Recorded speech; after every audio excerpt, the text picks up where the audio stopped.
Salam IHSG, investor harus selalu gembira. Sobat investor, saya akan coba membahas saham BBNI ya, yang juga di request oleh salah satu subscriber, yang memang ya, kalau boleh dibilang kan agak gimana ya, justru di tahun 2024 yang kalau kita lihat baik BMRI, BCA, BBNI, justru setelah rilis laporan keuangan malah mengalami koreksi yang cukup dalam. Sehingga mungkin menjadi pertanyaan, ya sepertinya sudah tidak rasional lagi di IHSG karena melihat kinerjanya yang masih tumbuh, justru harga sahamnya mengalami penurunan. Nah tentu dalam hal ini ya kita tetap harus lebih realistis, lebih luas lagi menganalisa saham-saham pilihan kita agar supaya kita juga tidak terjebak dengan berbagai macam asumsi yang walaupun memang secara mungkin bisa dikatakan punya dasar, tetapi yang harus kita pahami lebih dulu kan ya di investasi saham memang seperti itu. Pesan dari Warren Buffett saja bahwa memang dalam jangka pendek pergerakan harga saham itu bisa seperti ayunan yang berayun tidak terarah. Artinya yang sebenarnya harusnya turun malah naik, tapi kadang juga sebaliknya. Ya kita berharap dia akan naik, justru malah dia turun.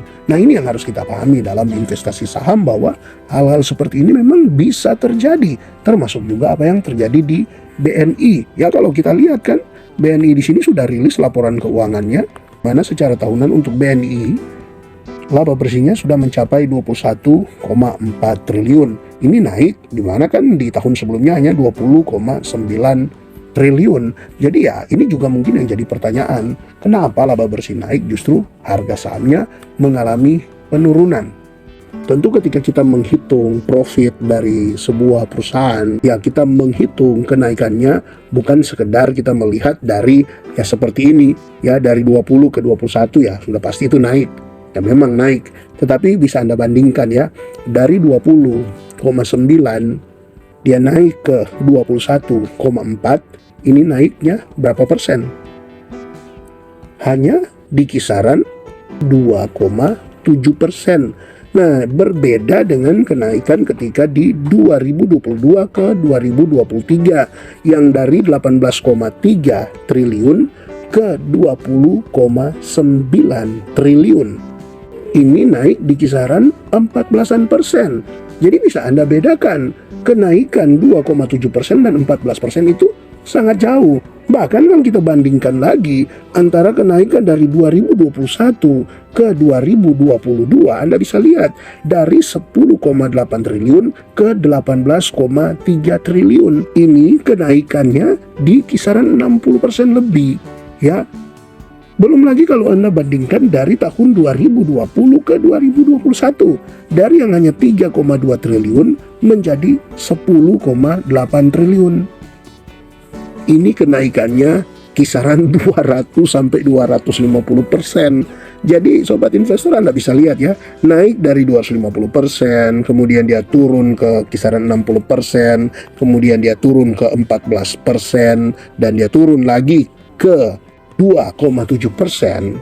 Nah, sebenarnya kan di sini kita sudah bisa mulai menemukan apa penyebab harga sahamnya bisa terus mengalami koreksi. Nah, ini yang terjadi di BNI, bahkan di beberapa saham big banks lainnya. Penurunan profit ini yang sebenarnya menjadi penyebab utama dari turunnya harga saham. Karena memang kalau ada orang-orang yang bilang fundamental sudah mati karena melihat saham-saham seperti BNI, BRI, BMRI, BCA mengalami penurunan harga saham yang cukup dalam, ya sebenarnya justru itu sebaliknya. Justru karena fundamentalnya masih relevan, makanya harga sahamnya mengikuti. Kan harga saham itu sebenarnya akan mengikuti profit. Ya, ketika profit tumbuh pasti juga harga saham itu akan tumbuh. Selama dia konsisten tumbuh, dia akan tumbuh. Lihat saja BNI ini untuk 5 tahun terakhir. Ya, dari 2020 setelah dia rilis laporan keuangan, apalagi ditambah dengan pada waktu itu COVID, ya kan, 2020 kan dia pasti rilisnya di 2021 awal. Ya bisa Anda lihat ya, 2021 awal bisa Anda lihat BRI ada di sini 2400, 2200 ya. Tapi kan bisa Anda lihat sampai di 2024, karena ini kan sampai dirilis laporan keuangan 2023 ya, masih naik di kisaran 14%, dia ada di 6100.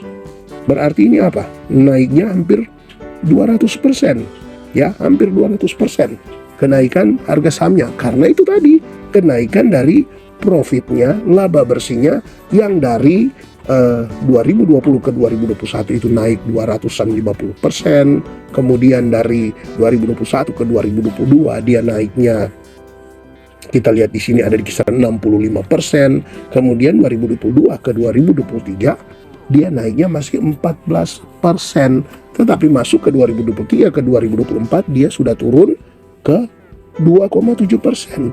Nah, jadi kan kalau ini terus berlanjut, maka kemungkinan di 2025 ini bisa turun. Bahkan kemungkinan laba bersihnya itu tidak ada peningkatannya dibanding dengan tahun sebelumnya. Ada kemungkinan, ya kecuali ya, dan tentu semua kita yang berinvestasi ya kita berharap ya ada kenaikan. Tapi kan kemungkinan untuk dia tidak naik juga, bahkan turun untuk pendapatannya itu ada. Nah, ini yang diantisipasi oleh market. Apalagi kita tahu untuk saham-saham sekelas BRI, BMRI, BNI yang secara kepemilikannya banyak dikuasai oleh asing, yang tentu asing ini kan pasti banyak boleh dibilang fund manager ya, yang tentunya secara pemahaman mereka lebih luas, lebih paham, strategi mereka lebih jitu. Ya, mereka kan bukan hanya melihat bukan hanya melihat kinerja masa lalu, tetapi mereka mulai memproyeksi ke depannya seperti apa.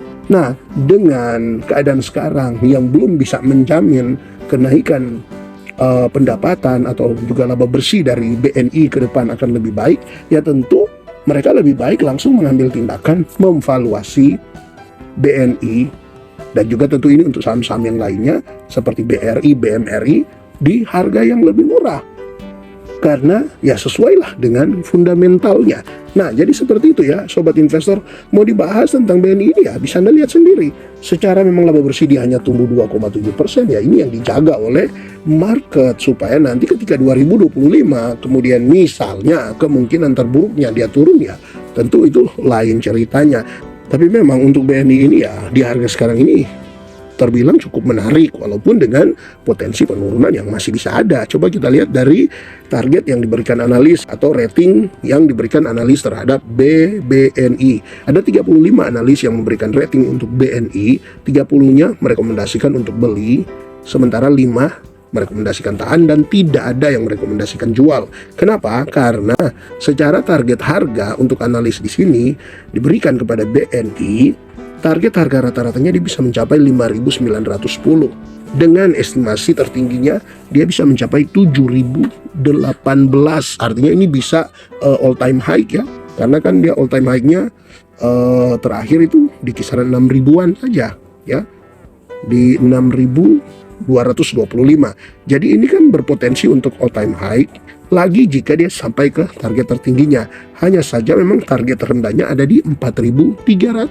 Maka di harga sekarang ini 4.270 ya, secara target harga dari analis ini dia sebenarnya sekarang ini ada di, ya boleh dibilang harga yang sudah murah. Ya tinggal ya kita, apakah kita mau pakai 5.900 sebagai harga wajarnya, ataukah kita memang mau pakai hitungan konservatif, ya kita mau gunakan 4.300 ini sebagai harga wajarnya, sehingga ya kita masih minta diskon lagi, lebih dalam lagi. Seperti itu kalau kita mau masuk ya. Ya ini tentunya ya sesuai dengan hitungan kita masing-masing. Masing-masing investor bisa berbeda-beda. Tapi satu hal yang tentunya kita harus tahu bahwa untuk analis ini tentunya mereka memberikan rating seperti ini, memberikan target harga, tentunya mereka punya patokan-patokan tertentu, artinya punya dasar-dasar yang cukup matang untuk harga-harga ini disampaikan untuk menjadi patokan. Tetapi ya tentu juga kita harus ingat bahwa sebagaimana mereka juga, walaupun mereka analis ya kemungkinan untuk salah ada. Karena apa? Ada bagian-bagian tertentu yang memang tidak bisa dianalisa secara tepat. Bahkan ya namanya analisa ya, kemungkinan untuk salah itu selalu ada. Seperti saja kan kalau di dalam satu perusahaan ya, tentu kan ketika memasuki tahun baru, wah ada target pencapaian nanti profitnya di kisaran 10% sampai 12% per tahun untuk tahun ini. Tapi ternyata setelah masuk di akhir tahun ternyata tidak tercapai. Kenapa? Karena memang seperti itu. Tidak semua bisa dianalisa dengan tepat. Tetapi paling tidak ya kalau buat saya ya, dengan patokan seperti ini sudah bisa menjadi satu gambaran. Hanya saja memang bukan jadi satu jaminan bahwa nanti pasti, apalagi pastinya sudah pakai dengan 1 tahun pasti. Nah, ini yang salah. Jadi paling tidak ini bisa jadi gambaran, oh iya, dia berpotensi sampai ke 7.000. Bahkan kalaupun ini di rata-ratanya di 5.900 dan secara harga terendahnya di 4.300 untuk targetnya. Nah, ini sekarang ada di 4.270, berarti dia pas ada di kisaran harga target harga terendahnya. Jadi sudah cukup menarik. Nah, tinggal disesuaikan. Kalau mau minta diskon lagi silakan. Tunggu lebih lagi. Mungkin dia turun di bawah 4.000-an, 3.900, 3.800 baru mungkin Anda rasa itu lebih menarik. Ya terserah. Walaupun memang potensi untuk bisa mendapatkan hal itu ya bisa ya, bisa tidak ya. Artinya memang tidak ada yang bisa memastikannya. Nah, sobat investor yang menarik di saham seperti BNI ini ya, salah satunya juga adalah dalam hal dividen. Nah, kalau kita lihat dari histori dividen BNI ya, terakhir kan dia membagikan dividen di bulan Maret ya dengan Rp280, 280,5 rupiah per lembar sahamnya. Ini memang turun ya dibandingkan dengan dividen di tahun buku 2022 yang ada di 392. Nah, kalau kita coba hitung saja secara konservatif kan dia hanya meningkat tadi 2,7%. Jadi kalaupun ini dia bagi dividen payout rasionya sama dengan EPS 575, kemudian kita kali dengan 50% untuk dividen payout rasionya, maka potensi dividen yang akan dibagikan untuk dividen per share-nya 287,5. Jadi 287,5 kita bagi dengan harga sekarang ini ada di 4.270, maka potensi dividen yield yang akan dibagikan BBNI jikapun dividen payout rasionya sama dengan tahun kemarin ada di kisaran 6,7%.